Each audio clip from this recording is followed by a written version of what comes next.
सीधे अब रुख करते हैं जयपुर का, क्योंकि लोक सेवा दिवस पर एचसीएम रीपा में कार्यक्रम आयोजित है। इस वक्त कार्यक्रम को संबोधित कर रहे हैं मुख्यमंत्री भजनलाल शर्मा। प्रधान मुख्य वन संरक्षक ऑफ श्री पवन कुमार उपाध्याय जी इस सभागार में आयोजित कार्यक्रम के आयोजनकर्ता, प्रशासनिक सुधार एवं समन्वय विभाग के अतिरिक्त मुख्य सचिव श्री दिनेश कुमार जी एवं सभी अधिकारीगण, मीडिया के सभी बंधु एवं सचिवालय, पुलिस मुख्यालय और संभाग और जिलों से बीसी के माध्यम से जुड़े सभी अधिकारीगण,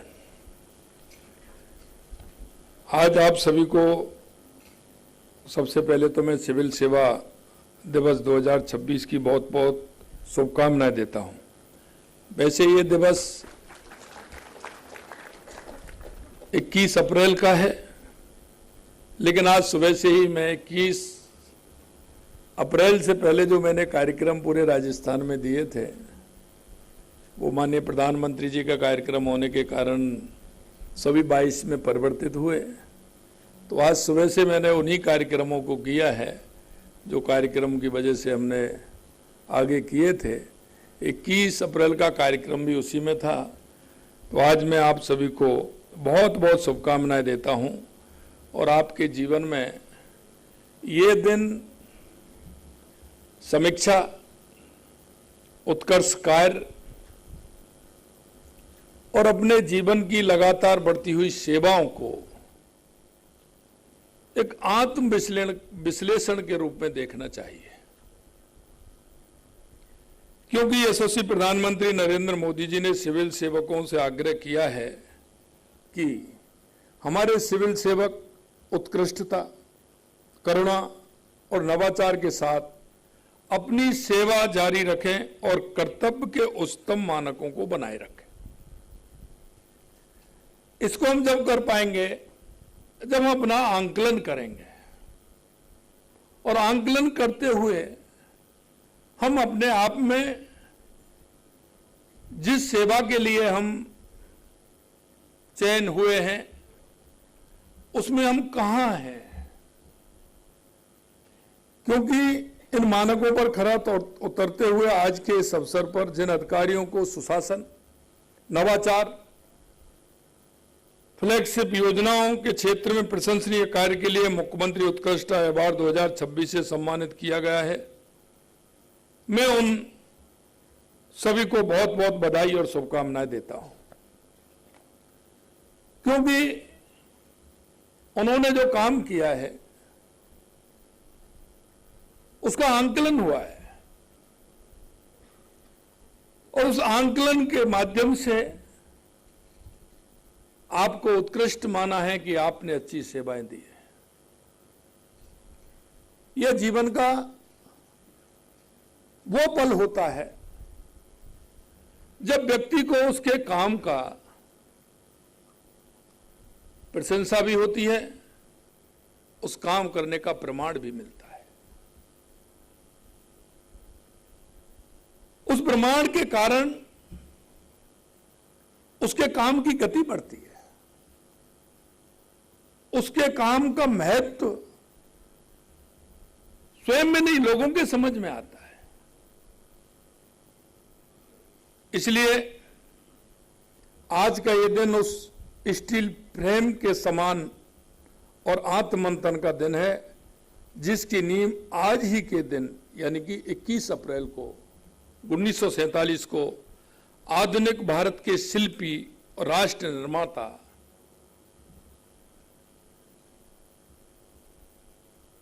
देश के लौह पुरुष सरदार वल्लभ भाई पटेल जी ने रखी थी। एक भारत श्रेष्ठ भारत की जो उनकी कल्पना थी, क्योंकि देश की आजादी से पहले का समय भी उन्होंने देखा था कि समय किस तरह का था। उन्होंने देश की आजादी में योगदान देते हुए और उनके अनुभव की कि मेरी मां भारती को, मेरे राष्ट्र को कैसे आगे बढ़ाया जा सकता है, इसलिए उन्होंने 1947 को आधुनिक भारत के शिल्पी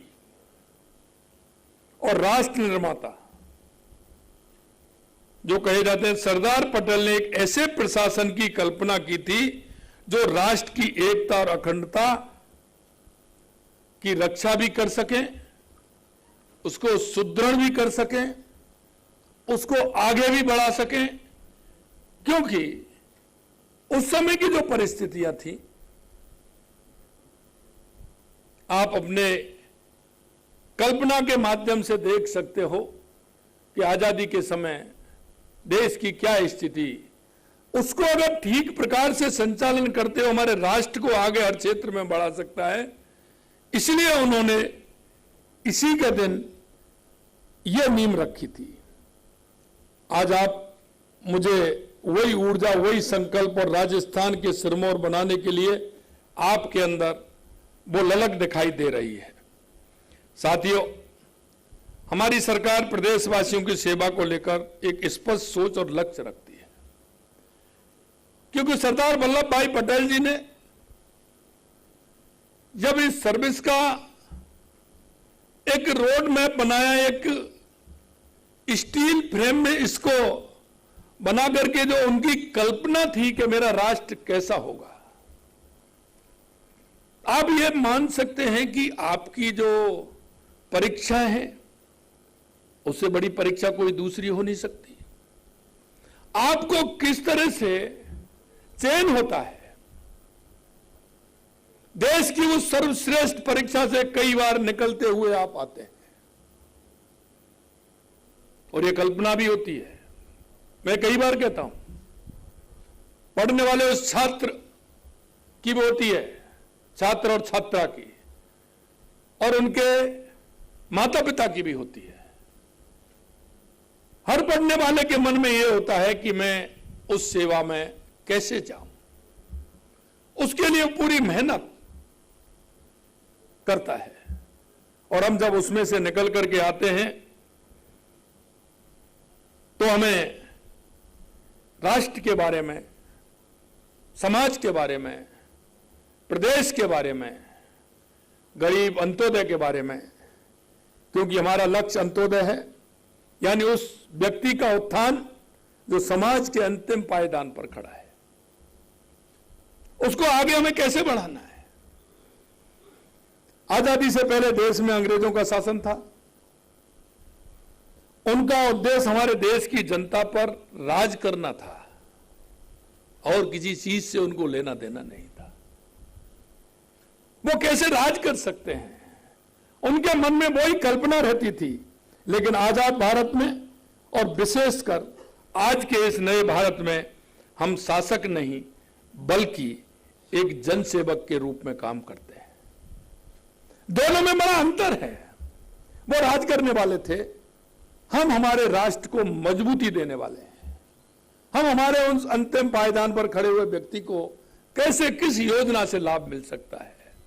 और मुझे आज खुशी है कि जिन योजनाओं की राजस्थान को आवश्यकता है, मैं देख रहा था, हमारे आज उन्हीं को अवार्ड मिले हैं जो इस योजनाओं की इस राजस्थान को आवश्यकता है, देश को आवश्यकता है। उन्हीं योजनाओं को बढ़ाने का काम आप लोगों ने किया है, इसलिए आपको मैं बहुत बहुत बधाई देता हूं, शुभकामनाएं देता हूं।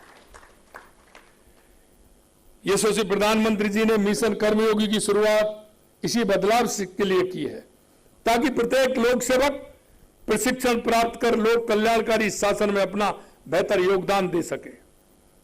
आपको अधिकारी होने के अहंकार से मुक्त होकर एक कर्मयोगी के रूप में काम करना होगा। कई बार हम देखते हैं, क्योंकि हम उस दिन को भूल जाते हैं जिस दिन हम मेहनत कर रहे थे उस प्रतिष्ठा और पद को पाने के लिए। हम मन में, हमारे में विचार कई तरह के आते थे, मैं बनूंगा, ऐसा करूंगा, अच्छा करूंगा, समाज के हर हित में मैं भागीदारी बनूंगा। लेकिन बाद में उसकी स्थिति बदल जाती है। कहावत है ना, एक कहावत है कि काम परे कुछ और है और काम पछे कुछ और। यह कहावत हो जाती है। उस काम से पहले कुछ और बात होती है और काम होने के बाद कुछ और बात हो जाती है। तो इसलिए उन्होंने, देश के यशस्वी प्रधानमंत्री नरेंद्र मोदी जी ने कर्मयोगी की परिभाषा देते हुए उस काम को करना होगा, यह उन्हें संदेश दिया है। जब कोई गरीब किसान, कोई बुजुर्ग व्यक्ति या कोई बेरोजगार युवा अपनी समस्याएं लेकर आपके कार्यालय में आए तो वहां से वो निराश ना लौटे। और निराश लौटने का कारण भी हम सभी को पता रहता है। उसके जीवन में हम क्या दे सकते हैं? हो सकता है आपके शब्दों से ही उसके अंदर ऐसी ललक पैदा हो जाए कि उसका जीवन आगे बढ़ जाए, वो जो बनना चाहता है वो बन जाए, सिर्फ आपके 2 शब्दों से। इसलिए उसको हमें कैसे आशा के रूप में उसको भेजना है। आपकी कुर्सी का महत्व आपकी शक्तियों के साथ आपकी संवेदनशीलता और सेवा परमो धर्म की भावना से तय होना चाहिए। राजस्थान के देवतुल जनता ने जब हमें जनादेश दिया तो हमने कुछ कड़े और बड़े संकल्प लिए थे। ये सारी बातें मैं आपको इसलिए कहना चाहता हूं कि ये जो संकल्प होते हैं, उन संकल्पों के साथ कार्य योजना के साथ उसकी मॉनिटरिंग के करके उसका परिणाम के बाद उस काम को पूर्ण रूप से देकर के हम कैसे उस व्यक्ति को, जिसको हम चाहते हैं कि उसके जीवन में खुशहाली आए, हम उसको कैसे कर सकते हैं। मित्रों, हमारी सरकार की प्राथमिकताएं स्पष्ट हैं और मुझे खुशी इस बात की है कि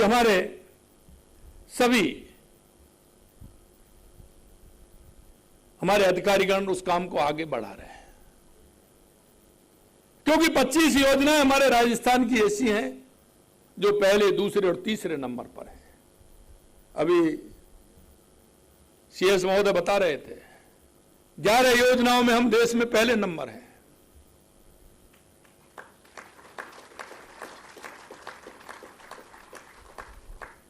पांच योजनाओं में हम दूसरे नंबर हैं और 9 योजनाओं में हम तीसरे नंबर हैं। यानी कि 25 योजनाओं में पहले, दूसरे, तीसरे नंबर हैं।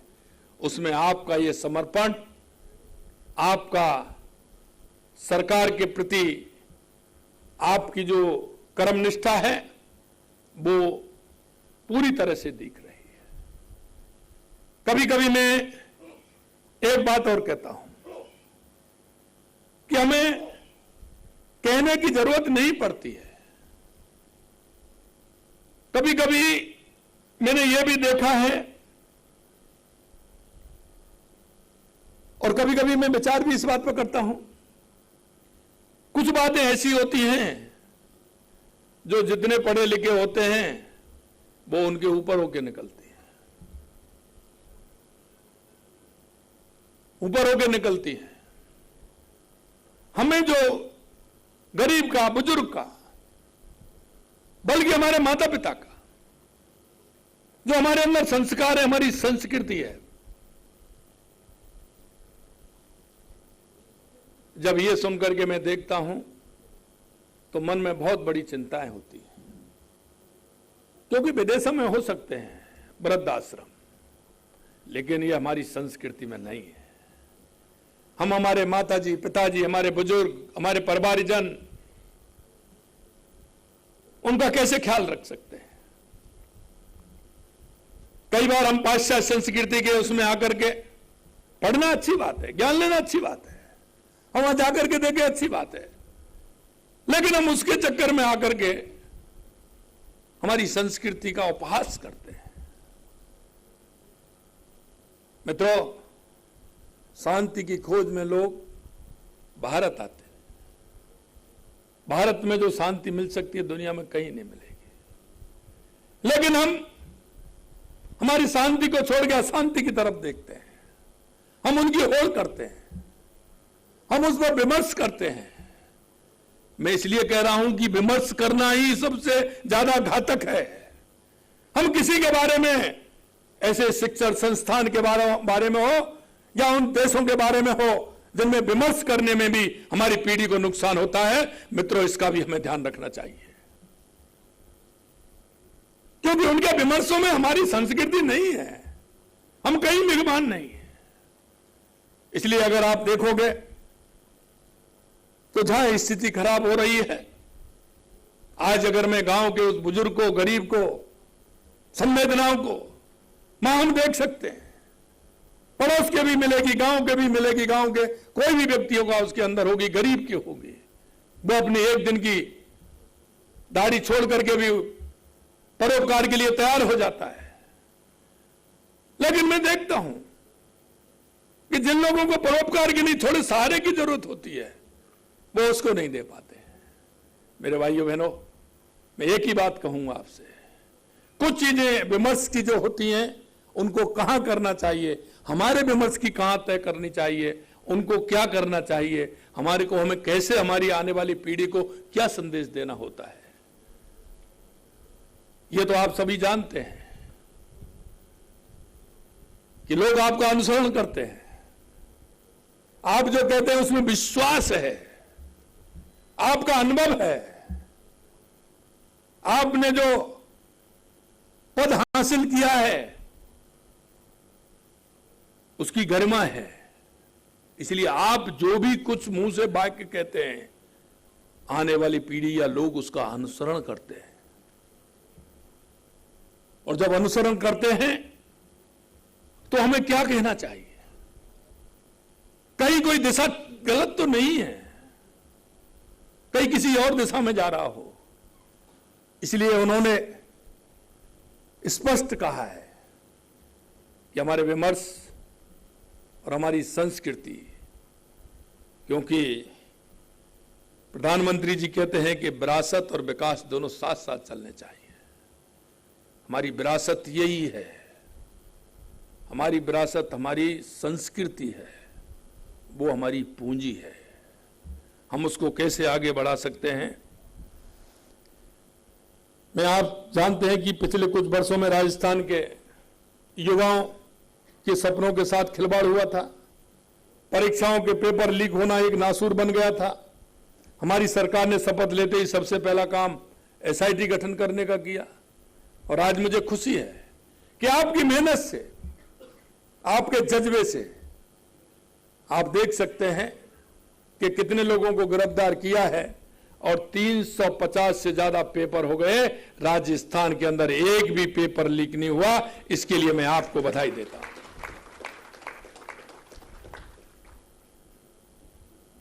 हमारे पुलिस अधिकारियों ने शानदार काम करते हुए अपराधी और माफियाओं को सलाखों के पीछे पहुंचाना शुरू कर दिया। स्पष्ट कर देना चाहता हूं कि भ्रष्टाचार करने वाले चाहे कितना भी कोई बड़ा हो, हमारी सरकार में बचेगा नहीं। मुझे आप सभी से स्वच्छ, पारदर्शी और भ्रष्टाचार मुक्त प्रशासन की अपेक्षा है।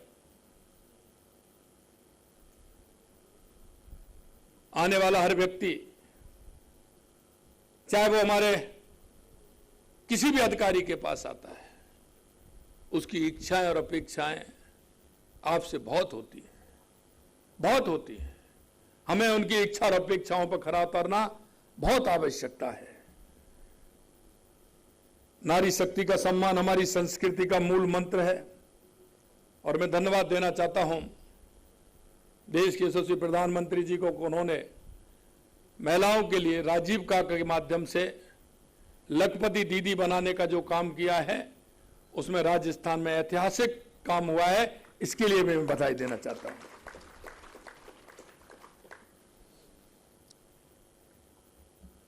आप सभी कलेक्टर्स, पुलिस अधीक्षकों से अपेक्षा करता हूं कि आम आदमी में पुलिस के प्रति विश्वास की भावना सुदृढ़ होनी चाहिए, साथ ही अपराधियों में भय होना चाहिए, ताकि अपराध को घटित होने से रोका जा सके और नियंत्रण किया जा सकते। विकसित भारत संकल्प यात्रा के माध्यम से हमने देखा है कि जब प्रशासन खुद चलकर गांव-गांव जाता है तो कितना बड़ा बदलाव आता है। मैं जब प्रशासन गांव के संग जब मैं कार्यक्रम 2-3 कार्यक्रमों में गया, मैंने उनको नाम शुद्धिकरण के, बंटवारे के, नामांतरण के उनके केस देखे। एक व्यक्ति मेरे पास आया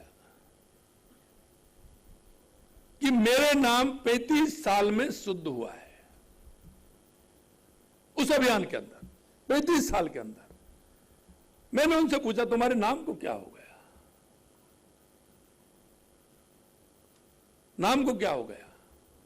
उसके नाम में गांव की भाषा का और स्कूल का दोनों में अंतर आ गया। उसको नाम बने सिंह था, गांव में बन्ने कहते थे, वो राजस्व रिकॉर्ड में बन्ने हो गया, बल्द फलाने, और उसका नाम कागजों में बने सिंह हो गया। अब इस थोड़े से उसमें उसको कह रहा है कि मेरे को 35 साल हो गए, 35 साल में जाकर के मेरा नाम अब ठीक हुआ है। मेरे मित्रों, में एक ही बात कहना चाहता हूं, ये छोटी छोटी त्रुटि होती है। गांव में व्यक्ति छोटी छोटी बातों से इतना परेशान हो जाता है। अगर हम थोड़ा सा उसको बुला करके उसकी बात सुनेंगे तो वो ऐसे काम है कि उनको आप वहां कर सकते हैं। ये एसडीएम लेवल पर काम हो सकते हैं, कलेक्टर लेवल पर काम हो सकते हैं, लेकिन छोटी छोटी गलतियों के कारण वो कई सालों तक परेशान होता है और उस परेशानी का कारण हम बनते हैं उसका। वो जीवन में कुछ करना चाहता है, वो अपना कुछ लेना चाहता है, खेती पर अगर कुछ करना चाहता है, मकान पर लेना चाहता है, कागज में कुछ है और उसमें कुछ है उसके खाते में, तो उसको दिक्कत आती है। इसलिए हम इन सारी बातों को भी हमें समाज से जुड़ करके संवेदनाओं के साथ, उसके लिए वो हमारे लिए छोटा काम हो सकता है, लेकिन उसके लिए वो बहुत बड़ा काम है। वो आया, वो कहा था मेरा 35 साल के अंदर मेरा ये काम हो, बंटवारे के काम है।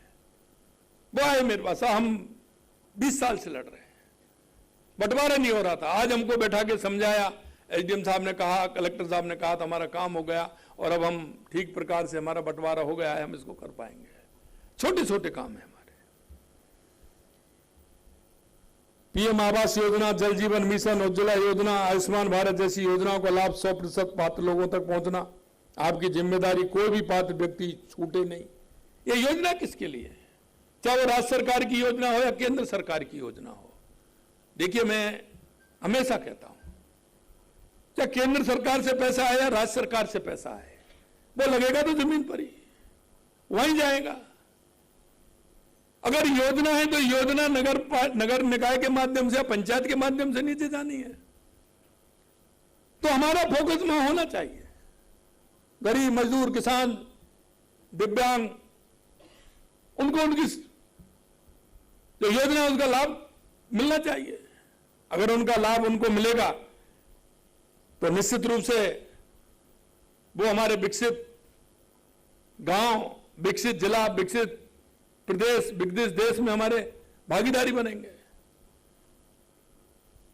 देखिए, आर्थिक स्वावलंबी बनने के लिए योजना है, धीरे धीरे योजनाओं का लाभ उठाते हुए वो आर्थिक स्वावलंबन बने, उसकी स्थिति कैसे मजबूत हो, इसलिए योजना चलाई जाती है। हम उस विचारधारा के भाग हैं जो विरासत और विकास को साथ लेकर के चलते हैं। आप सभी ने देखा है, राजस्थान में high speed express, solar park और डिजिटल इंफ्रास्ट्रक्चर का जाल भी बिछा रहे हैं। राजस्थान के विकास में निवेशकों का आकर्षण करना बहुत जरूरी है और आप देखेंगे कि राइजिंग राजस्थान हुआ, पहली साल किया, आप सभी की मेहनत थी, सभी डिपार्टमेंटों की थी और सभी डिपार्टमेंटों ने जितना है उतना किया। एमओयू हुए, धरातल पर भी उतरे, लेकिन उनको जो हमने किए हैं उनको कैसे धरातल पर उतर सकते हैं, ये बिना हमारे इनिशिएटिव के नहीं उतर सकते। हमें किससे बात करनी है? हमें वहां के उद्योगपतियों को बुलाना है। वोकल फॉर लोकल को हम कैसे आगे बढ़ा सकते हैं? देखिए, हमारा पहले गांव में हर सुविधा होती थी, सब कुछ बनता था, और आज भी मैं कह सकता हूं कि वोकल फॉर लोकल का अगर ठीक प्रकार से हम उपयोग करें तो हम हमारे गांव को, हमारे कस्बे को स्वावलंबी बना सकते हैं। कभी कभी मैं कहता हूं, और आज भी जो हमारा विकसित ग्राम और विकसित बाढ़ का जो हमारा कार्यक्रम चल रहा है। 19 मार्च से जो प्रारंभ हुआ और हमारा 20 मई तक जो चलेगा, उसमें यही हमने कहा है कि हमारे गांव के विकास की कल्पना कौन करेगा, हमारे निकाय के विकास की कल्पना कौन करेगा। विकसित भारत 2047 में जब तक हमारे गांव का विकास नहीं होगा, हमारी निकाय का विकास नहीं होगा, तब तक संभव है क्या?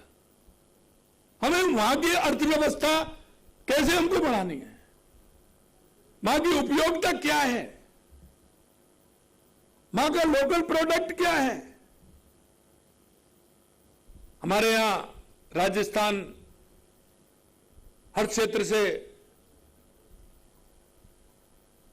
आगे बढ़ सकता है।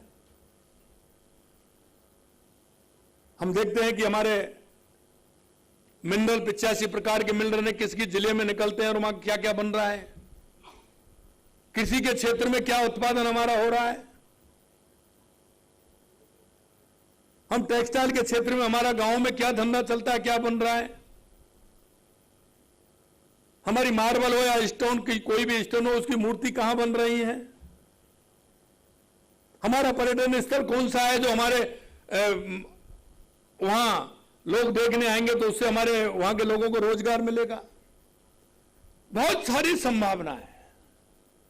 हमने उस ग्राम और बाढ़ बाद में इन सबको लिया है, ग्राम विकास और बाढ़ विकास के अंदर। हम चाहते हैं कि वहां कैसे आर्थिक समृद्धि हो। हमारे यहां मेथी पैदा कहां होती है तो उसकी प्रोसेसिंग यूनिट कहां लगे, सरसों पैदा कहां होती है, दलहन पैदा कहां होता है। हमारा अगर गंगानगर अगर किन्नू होता है तो उसकी प्रोसेसिंग यूनिट किन्नू की अगर गंगानगर हनुमानगढ़ में लगेगी तो वहां के लोगों को रोजगार मिलेगा। अगर अनार की हमारी बालोतरा बाड़मेर में लगेगी तो वहां का हमारा उद्धार होगा। अगर खजूर हमारा जैसलमेर के अंदर पैदा होता है तो किसानों को और मोटिवेशन कैसे किया जाए, तो वहां हमारा जो दुबई से खजूर है उससे अच्छा खजूर हमारे यहां होता है, उसको हम कैसे कर सकते हैं। हमारे यहां धनिया पैदा होता है, जीरा पैदा होता है, ईसबगोल पैदा होता है, मेहंदी पैदा हमारे यहां होती है, अमरूद पैदा हमारे यहां होता है, मिर्ची पैदा होती है, बहुत सारी चीजें हमारे यहां उत्पादन होता है। मिनरल से, उत्पादन से, पर्यटन से। हमारी डेयरी के क्षेत्र में 90-95 लाख दूध हम पैदा करते हैं, 45 लाख लीटर को ही हम काम में लेते हैं, बाकी इधर उधर जाता है तो उसकी प्रोसेसिंग यूनिट लगा करके ज्यादा से ज्यादा हम उस दूध का उपयोग कैसे कर सकते हैं। डेयरी के क्षेत्र में हम कहां का डेयरी बना सकते हैं। हमने उसमें पूरा ग्राम विकास और बाढ़ विकास में लिया है। रीति के माध्यम से हम उन सभी को फोकस करते हुए हमारे राजस्थान की आर्थिक स्थिति कैसे मजबूत हो, इसके लिए हम काम करें। अब इसके लिए आप सबको बैठ करके सोचना होगा। कलेक्टरों को मैं सोचना पड़ेगा, वहां संभाग आए तो उनको मीटिंग लेनी पड़ेगी, या अधिकारी संबंधित विभागों से बातचीत करनी पड़ेगी। हम बातचीत करेंगे तो कई विषय निकल करके आएंगे। हमने एक ग्रुप भी बनाया है, सीएस साहब के उसमें एक ग्रुप बनाया है हमने, जो ग्रामीण क्षेत्र से जुड़े ऐसे काम है उनको हम कैसे लाइन अप कर सकते हैं। कहां बिजली की आवश्यकता है गांव में, 5 साल बाद कितनी आवश्यकता होगी, तो क्या आज ही हम उस ट्रांसफार्मर बात करके हम पहले 25 का लगाते हैं, क्यों वहां 50 का क्यों नहीं लगाते। हम एजुकेशन, चिकित्सा में क्या लोग पढ़ना चाहते हैं, विद्यार्थियों के लिए क्या आवश्यक है, आने वाले 5 साल 10 साल में 15 साल में क्या आवश्यक होगा। विकसित भारत 2047 तो हुआ कि जो उनकी आवश्यकता को देखते हुए एक हमारा रोड मैप, पूरा ग्राम पंचायत, गांव और निकाय का पूरा रोड मैप हमारा बने। उसमें हम सारी छोटी छोटी बातों को समाहित करें। हमारा पर्यावरण कैसे ठीक हो सकता है, हमारे चारागाह कहां हैं, उन चारागाहों को हम कैसे डेवलप करें, उनमें पर्यावरण के लिए हमें क्या क्या लगाने में, पौध कौन सी लगती है, पौधा कौन सा लगता है, मां की एग्रीकल्चर ग्रोथ क्या है और मां क्या लग सकता है, किसान को कैसे फायदा पहुंच सकता है, किसान की प्रोसेसिंग यूनिट के माध्यम से उसको कैसे हम लाभ दे सकते हैं। ये संपूर्ण चर्चा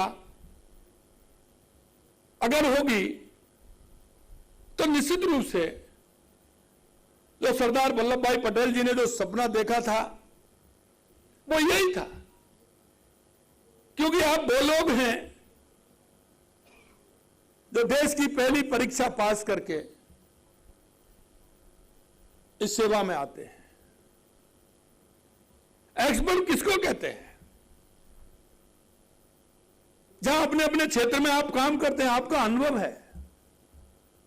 विशेषकर मैं जो सीनियर में उनसे भी कहना चाहता हूं, चाहे वो आईपीएस हैं, आईएएस हैं, आईएफएस हैं, विभिन्न सेवाओं से आए हैं, उनसे भी कहना चाहता हूं कि आपके अनुभव का लाभ राजस्थान की सरकार को कैसे मिले, आम जन को कैसे मिले, कभी इस बात पर हमने विचार किया है क्या? देखिए, आपके पास सोचने को बहुत कुछ है और उसमें भी आप जितना सोचेंगे वो भी कम है। ब्रांड पूरा सोचें, हम उस पर चर्चा करें, चर्चा करके हम उसको आगे कैसे बढ़ा सकते हैं। तो मेरा आपसे इतना आग्रह है कि निश्चित रूप से आप अगर चर्चा करेंगे तो एक परिणाम, सार्थक परिणाम आएंगे। हम अभी 25 योजना में आ गए, हम आगे और योजना में हो जाएंगे। आपसे मेरी अपील यह भी है कि प्रदेश में ईज ऑफ डूइंग बिजनेस को केवल कागजों तक सीमित ना रखें, बल्कि प्रोजेक्ट को धरातल पर साकार रूप दिया जाए। पत्रावलियों का निस्तारण भी आवश्यक, अनावश्यक विलंब नहीं हो, यह भी एक दिक्कत है। समय पर काम नहीं होता है, वो भी परेशान।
कि जो पूरा अपने आप स्वयं बना करके दे और उसका आंकलन करते हुए कमेटी करे और उनमें से छांट करके अवार्ड दिया जाए, तो उनके मन को यह विश्वास होगा कि मैंने ये काम किया है और इसके आधार पर मुझे ये मिला है, उसको पूरी तरह से दिया जाए। आज मैं इसकी भी घोषणा करता हूं,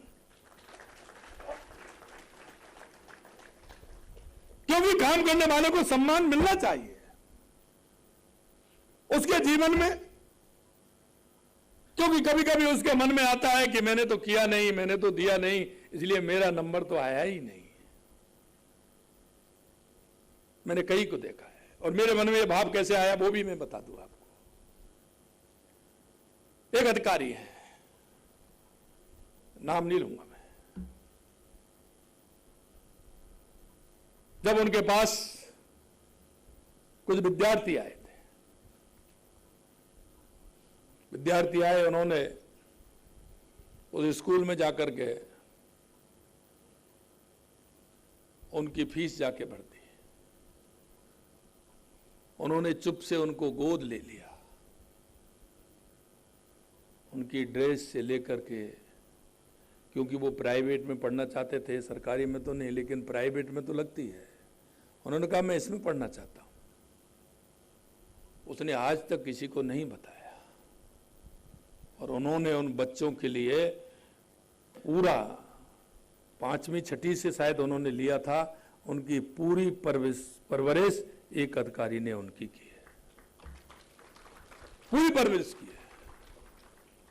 और उन्होंने जाकर उनको कहा कि ये किसी को बताना नहीं है, उन्होंने कहा ये किसी को कहना नहीं है, ये बहुत बड़ी बात होती है। आपके भी जीवन में कई तरह के ऐसे लोग आएंगे और आप में से भी कई ऐसे होंगे जिन्होंने परोपकार की, पूरी तरह से ऐसे लोगों को फायदा पहुंचाया है। कई बार हम देखते हैं कई बुजुर्ग आते हैं, कईयों को मैंने देखा है, उन बुजुर्गों को कैसे वो बुजुर्ग वहां जाकर के सारी बात कहते हैं। कहीं कोई टकरा जाता है, उसके घर की व्यवस्था कैसी होती है उसके बारे में कहता है तो उसको सहयोग करते हैं। इसलिए मैं कहना चाहता हूं कि ऐसे जो लोग हैं अच्छे काम सामाजिक क्षेत्र में भी करते हैं। अब अच्छे काम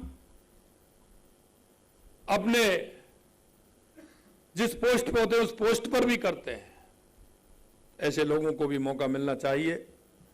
आज के इस गौरवपूर्ण अवसर पर मैं आप सभी से यही अपेक्षा करता हूं कि आप अपने भीतर के उस युवा को याद करें जिसने सालों साल पहले कड़ी मेहनत करके इस प्रतिष्ठित सेवा में आने का सपना देखा था। जब ये आप सोच लेंगे, जब उस युवा के रूप में जब आपकी उम्र 22 साल 23 साल 20 साल की होगी और आप कोचिंग के लिए कुछ विशेष टीचरों के पास कहीं कोई हमें हमारा लिटरेचर कोई मिल जाए उसके लिए आप परेशान हो रहे होंगे। अगर उसको देखेंगे तो निश्चित रूप से उस दिन की कल्पना आपके मन में आएगी। उस कल्पना को सजो करके आप समाज के काम उनमें करेंगे। आपने ये सब केवल सुख सुविधा के लिए नहीं चुनी थी, बल्कि देश और समाज के लिए कुछ कर गुजरने के जज्बे के साथ चुनी थी। उस जज्बे को भी कभी कमजोर नहीं होने देना है। आज आप सभी ये संकल्प लें कि अपने पद, अपनी गरिमा, अपने दायित्वों का निर्वहन पूरी सत्यनिष्ठा के साथ करें। मुझे आप सभी की, आपकी कर्तव्यनिष्ठा और आपकी मेधा पर पूरा भरोसा है।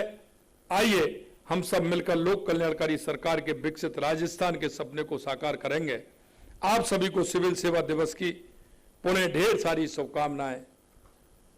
आप सभी को बहुत बहुत धन्यवाद। जय हिंद, जय भारत, जय राजस्थान।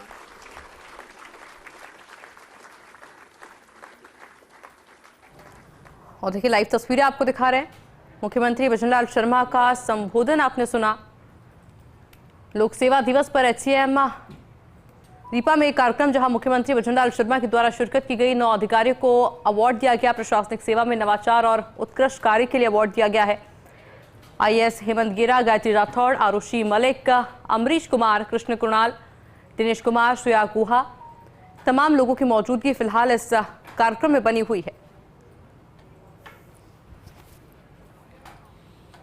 ये लाइव तस्वीरें इस कार्यक्रम से जुड़ी लगातार आपको दिखा रहे हैं। मुख्य सचिव वी श्रीनिवास भी इस कार्यक्रम में मौजूद हैं।